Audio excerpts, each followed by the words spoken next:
Paul Dickoff's managerial career started in style thanks to a Dale Stevens brace at Tranmere. Oldham's Young Player of the Year last season, Stevens opened the scoring with a first-half free kick. Dickoff isn't the only one predicting a bright future for him, and when he added a second 9 minutes from time, dispatching Warren Feeney's pass in style, this one was effectively over. A late consolation for the hosts, inevitably from the prolific Ian Thomas-Moore, but Tranmere were in a relegation battle for most of last season, and a similar prospect may lie ahead this time around.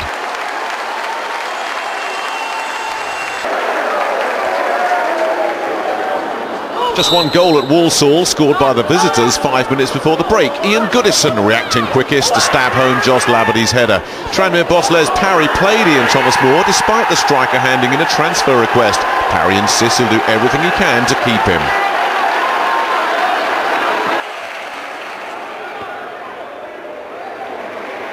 Two teams at opposite ends of the financial spectrum, but free-spending Huddersfield failed to make a deposit against cash-strapped Tranmere. Scott Arfield inches away from opening his League One account.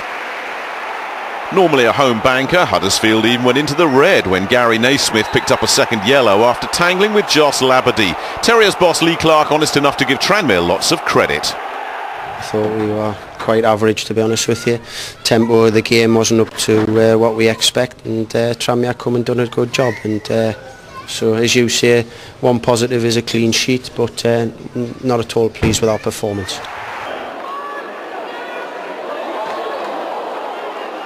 Now back-to-back wins for Bournemouth. Victory at Tranmere achieved without the talismanic figure of Brett Pitman, who after snubbing a move to Blackpool is set to join Bristol City on Monday. But Eddie Howe's men made light of his absence with a clinical display at Tranmere, one up after just 8 minutes when Josh McCoy raced clear. Tranmere's hopes of clinching a first league win effectively disappeared 10 minutes later. McCoy again causing havoc, and when Michael Symes sensed a shooting opportunity, Ian Goodison's clumsy challenge had the referee pointing to the spot. Symes dusted himself down to score his first since his summer move from Accrington. The visitors made sure of the points just after the hour, the impressive McCoy setting up Mark Pugh. Bournemouth settling well, Tranmere still without a league win.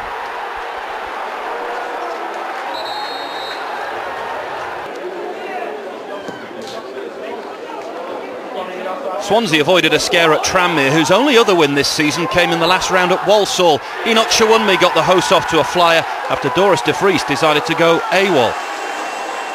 But the Championship club recovered after the break and turned the tie around with 2 goals in as many minutes. Andrea Orlandi's thumping drive had Joe Collister clutching thin air. Cedric van der Hoen got lucky for the leveller.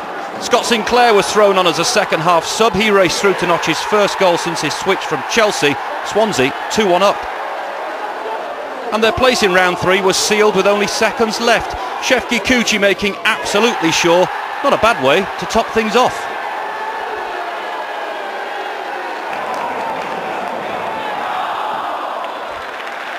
Two teams already with the whiff of relegation about them, but at least Dagenham and Redbridge have at last opened their goal-scoring account as a League One team.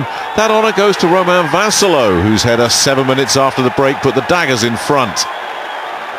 And a first victory at this level looked assured when Mark Arbour drilled home from a corner 19 minutes from time and then did his own interpretation of the traditional East End knees-up.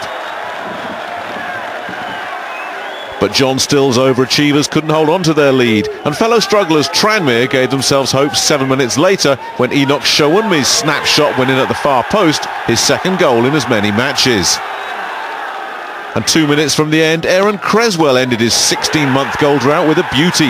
But already these two find themselves without a win and at the wrong end of the table. Accrington beat Tranmere 5-3 on penalties after the match finished 1-1 after 90 minutes. Jimmy Ryan with that winning penalty for Accrington, and the celebration as well.